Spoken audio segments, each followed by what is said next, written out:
Hey, this is Marco, and in this video I'm going to show you how to do the airdrop on YesCoin. Well, first, what you need to do is you need to get access to Dep Radar. Then you need to check eligibility requirements. So before proceeding, review the eligibility requirements for the YesCoin airdrop listed on the Dep Radar page to ensure you qualify.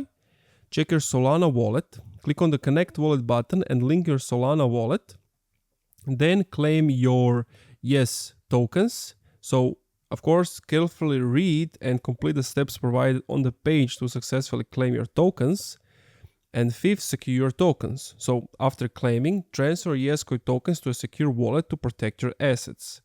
Now, of course, ensure tokens are all moved to a wallet within enhanced security features.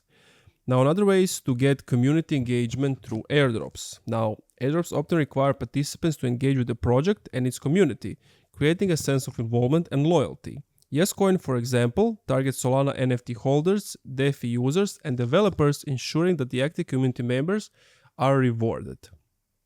Now, there are some incentivizing long-term participation. Holder airdrops such as those used by projects like MetaMask incentivize users to hold tokens for longer periods, fostering a stable and loyal user base. This approach contrasts with one-time promotional airdrop that may lead to short-term engagement.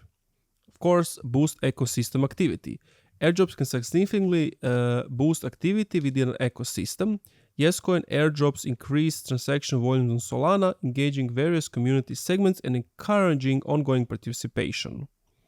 Building trust and awareness. By distributing tokens to a wide audience, airdrop help build trust and awareness for new projects. They allow users to experience the platform and its benefits firsthand.